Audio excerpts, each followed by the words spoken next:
What's up, guys? Rick here with your betting and one and done preview for this week's Palmetto Championship, the dart throw edition with the field that we have in South Carolina this week. Don't forget, if you want to take advantage of any of these bets or really any bet, NBA, NFL, like whatever you want, go to RickRunGood.com/bets and see if there is an offer for your state.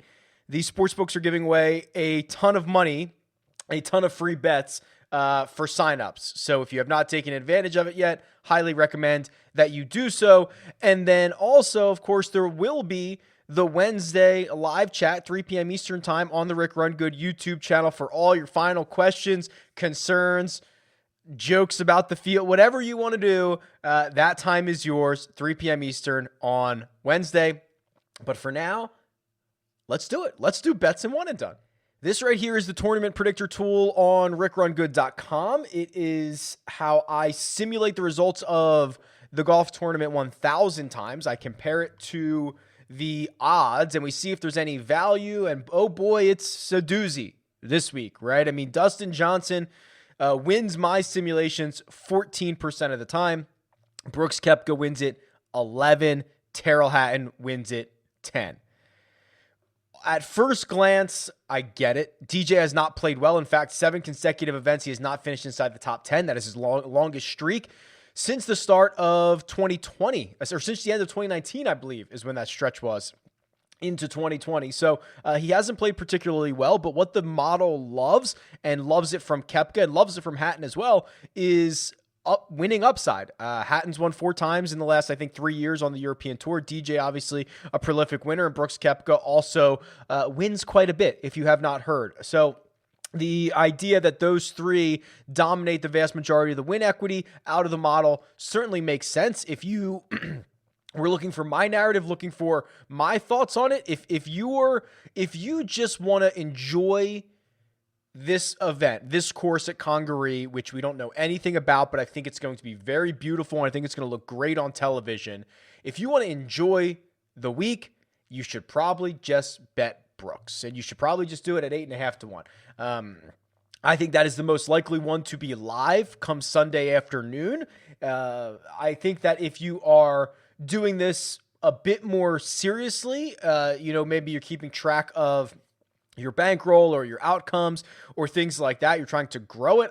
I think that betting either DJ or Brooks Koepka at 7.5 or 8.5 to 1 at a course that we have no idea about the week before a major championship, I think that's pretty silly. It's hard to win any golf tournament. It's hard to win one that's got 154 golfers. It's hard to win one, especially where we don't know what the skill set. I just think these odds are incredibly short, and I would be a little bit worried about betting those guys if I was doing it for anything seriously, keeping track of my units or whatever it might be. From what I can tell, the money is rolling in on Matt Fitzpatrick, who I have winning this golf tournament 7% of the time. I'm looking at Circa's app, and they opened him at about, I think it was 17 to 1. He has been bet down to 11.5. He has now the 3rd shortest odds. He's now shorter than Tyrrell Hatton. You can still get Fitzpatrick at 13 on DraftKings. I think William Hill also has a similar line on him. I understand why the money's rolling in. He's been great on a lot of these difficult courses, even ones that don't necessarily fit well for him. Actually, William Hill has him at 16 to 1, so that's the best number that I can find on Matt Fitzpatrick if you're looking to get into that market. I will probably save my Matt Fitzpatrick exposure, if it's not on William Hill, for matchups, potentially for a top 10 wager. You can get him about plus 150, plus 200, depending on where you are looking. So I certainly understand it. I'm not sure there's a ton of juice to be squeezed out of that one. So I'm a little bit, just kind of fair on it. I will say the one bet that I have made, and I don't know if this is a good bet or not, is Sungjae Im. And he's coming off of the 2 consecutive missed cuts. He's not really in a great spot right now, but we're getting a significantly weaker field. We are getting Congaree, which By my analysis, I think you're going to have to lean on the short game quite a bit, which is what we have seen Sungjae do. The closest comp that I have for Congaree is probably Royal Melbourne, where they played the President's Cup, and Sungjae was awesome. That's an Alister McKenzie design. If you want to thread the needle, go a little bit further, another Alister McKenzie design would have been Augusta National, where we know Sungjae has finished runner-up. I just think the opportunity to display his short game and lean on that as a winner on the PGA Tour already at 17-1 in this field feels much more appetizing than going down and betting some of these really short guys, or even Fitzpatrick, who is still looking for his first PGA Tour victory. So I think that the Sungjae 17-1 number is the one that caught my attention. I got it at 17. He is actually, believe it or not, if you bet on William Hill, he's 22. So certainly want to shop that number. If you're looking for long shots, guys further down the board, maybe for top 10s, top 20s, I think your guess is as good as mine. I'm going to probably be warming up on Tommy Fleetwood as the week goes on. And let me pull up his information here real quick. What I think is interesting about Tommy is most people don't realize how good he is around the greens. Not only has he been really good, but this is the best year he's ever had around the greens in terms of strokes gained. Now, the ball striking has been suspect. It's been hit or miss. He hasn't played particularly well here in the States. But again, an unknown course that is kind of a links style course that you can play the ball on the ground. You have to lean on your short game. Tommy's kind of interesting. 4th in strokes gained around the green. At the moment, he's 68th from tee to green. He's longer than you think. I don't mind it, right? I'm not sprinting to the window or to my mobile app to get it in, but I think as the week goes on, I'll continue to warm on that. You have to be aware. So I'm recording this Tuesday morning. We just got basically the rest of the U.S. Open finalists. There is a really good chance we get some more WDs here on Tuesday, because guys that were teeing it up at Palmetto who got into the U.S. Open might now withdraw. I believe Peter Malnati, one of those guys. Again, he has not withdrawn from this event yet, or at least at the time I'm recording this, but he was the example that clicked into my brain. So keep an eye out for that. Garrick Higo. So for people who don't know, Garrick Higo's won twice in his last 3 starts on the European Tour. Really long, lanky, lefty, young kid. I like the way he hits it. He sprays it, which is a little bit concerning. And I'm not sure if he's ready to win over here on the PGA Tour at the moment, but someone for like a top 20 for him, or maybe lowest South African, might be a way to attack with Garrick Higo. You're also going to see a lot of action on Glover, who has already been bet down on William Hill to 40. He's 29-1 on DraftKings, and at Circa, he is 43. You definitely want to be shopping this, right? And I think that goes for a lot of guys this week. If you have access to multiple books, now is the best time to tap into those. I showed this, I believe, on the DFS preview, and what we've seen from Lucas Glover is he has had a steady improvement in his putting, which has always been the one thing that has held back Lucas Glover. From tee to green, he's always been phenomenal, and the putter has always let him down. If you look at well, I guess I'm looking at round by round here. Let's go tournament by tournament here and bring up the glove.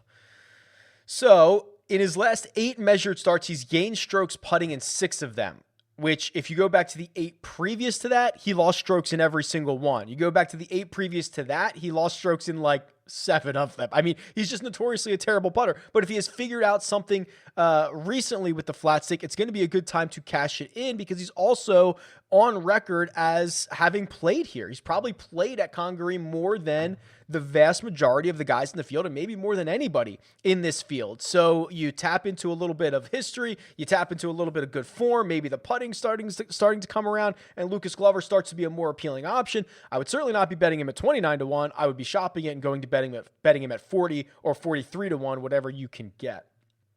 I mean, then we really start to get into real dart throw numbers. Actually, before I get into real dart throws, let's see what Patton Kizzire is. So Kazaire's 45-1 on DraftKings. He is 40 on William Hill, so better on DraftKings there. And at Circa, he is 42. Okay, so DraftKings hanging the best number, 45. The thing I like about Kizzire Not only does he have 2 top 3 finishes in his last 3 starts, but it's how he does it. So how he does it, and I've said this before about other guys, probably the most dangerous combination of skill sets that you can have on the PGA Tour is the ability to get hot with your irons and the ability to get hot with your putter. Of course, driving the ball consistently, hole after hole, round after round, you grind on guys. You're just going to take your advantages every single hole. But the ability to get hot with the irons and hot with the putter, which only if, not everybody on tour can, is super dangerous, because if both of those click at the same exact time, you are throwing darts and you're rolling in every single putt. And it's why Patton Kizzire misses a lot of cuts and he has a lot of top 10s. He doesn't do a lot of stuff in the middle. When he has it, he's a top 5, top 10 threat. When he doesn't, he misses the cut. But it's that dangerous volatility that gives me a little bit of hope, a little bit of winning upside for a guy like Patton Kizzire at 40. What did we say? 45 is the best number that we can find.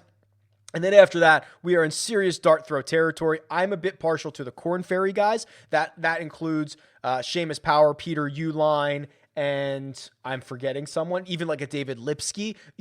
Top 10s, top 20s. They're getting the weakest field they've ever played in on the PGA Tour. The Korn Ferry Tour is a very deep tour. I'm partial to those guys. If you want to go even deeper into the dart throws, you can get to the college guys or the guys that just turned pro, John Pak, Davis Thompson. Unlikely that they win.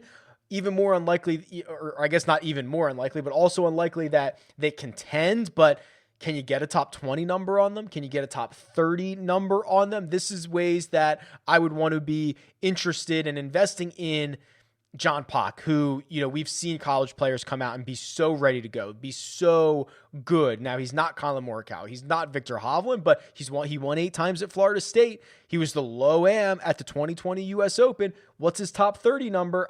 Here we go. Here's his top 40. Top 40 number. I'll just do it right now.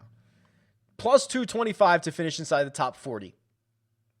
Sounds pretty good to me. I would probably bet that. Okay, let's go to the matchups. This has really been the bread and butter and should be your bread and butter for wagering. So let's see what we can find.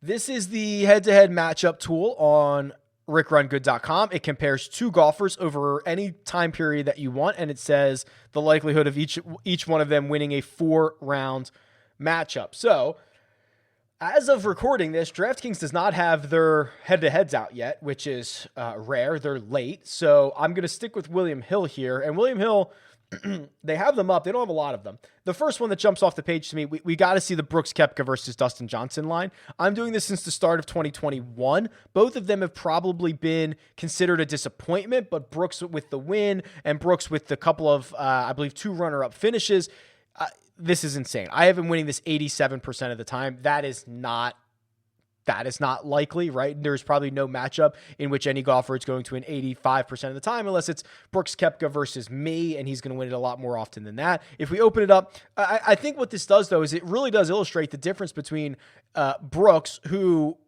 a lot of people would say his year has been disappointing, and DJ, who, doesn't have a top 10 since Riviera, I believe, was his last top 10, which was in February. So it just has not been great golf, especially by DJ standards. If we open this up to the start of 2020, now a longer term look, I still have Brooks Koepka as the favorite here. I have him at 57% to win, minus 136, and he is minus 105 on William Hill. So I can tell you, I've already bet this. I believe they have the wrong guy favored here. DJ minus 118, Brooks Koepka minus 105.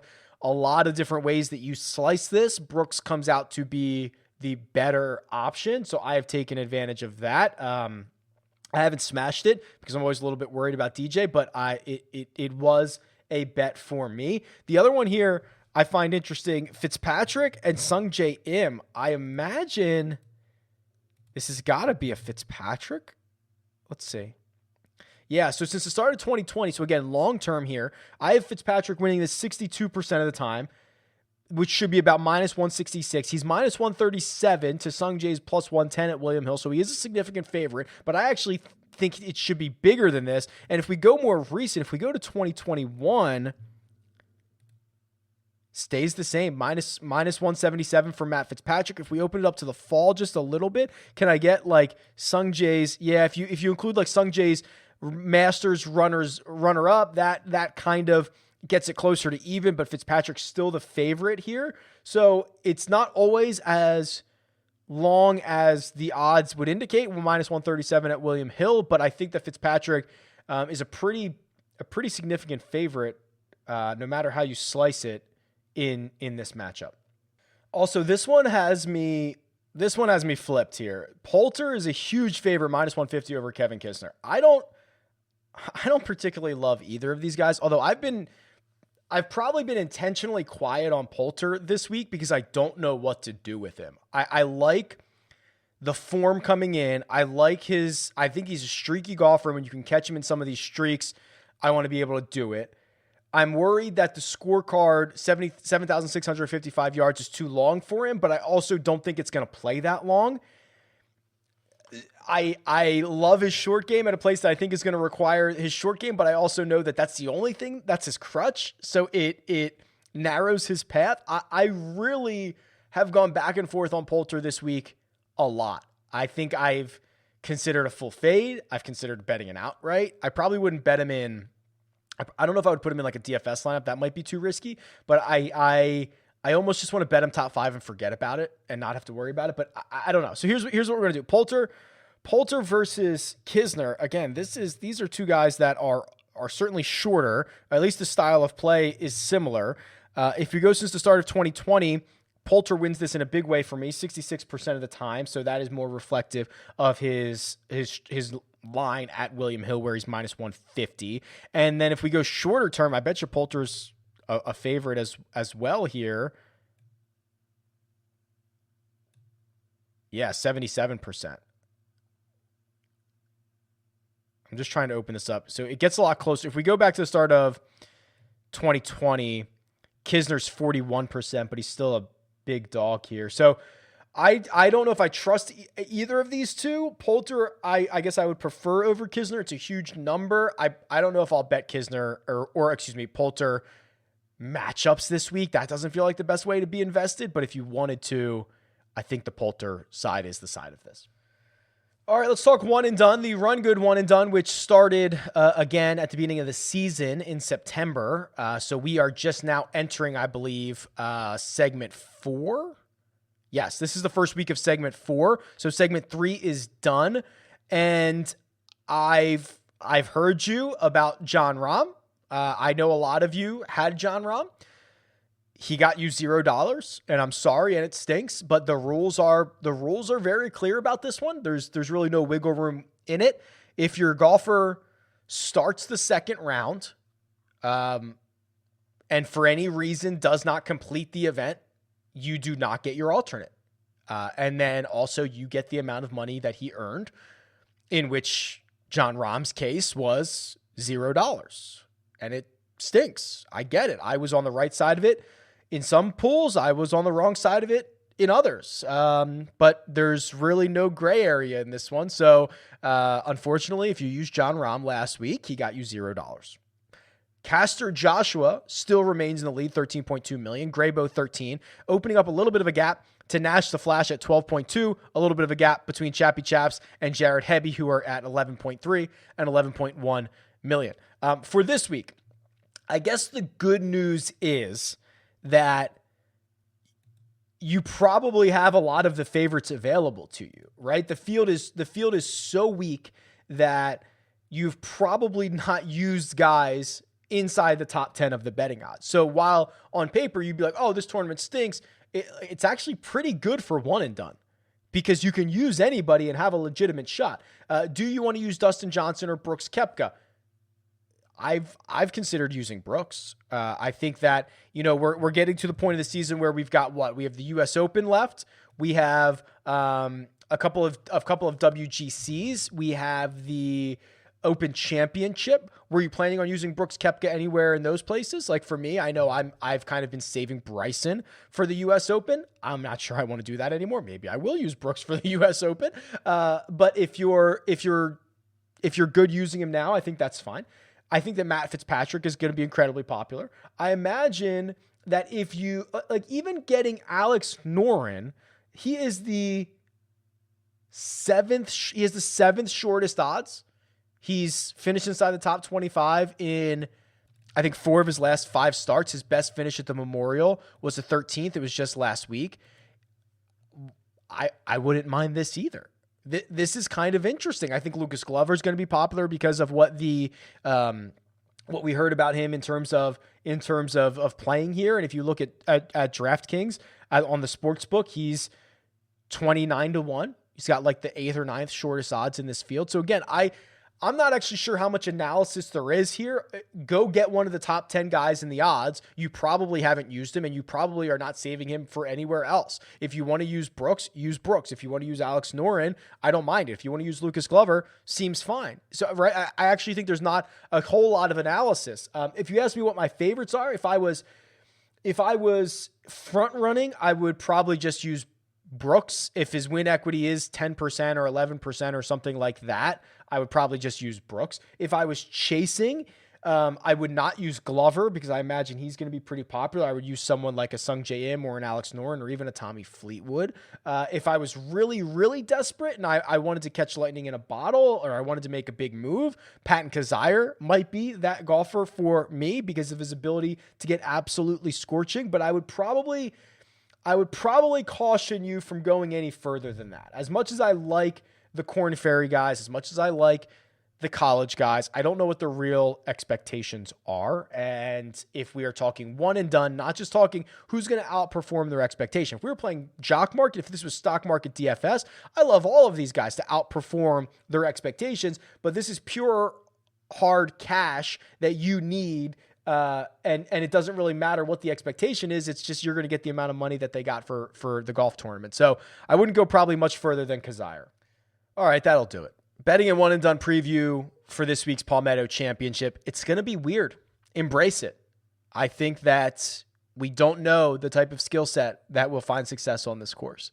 And I think you could have a really strange looking leaderboard come Sunday. Embrace it. Enjoy. The course should be great. Should look awesome on TV. Best of luck this week, and I'll talk to you guys soon.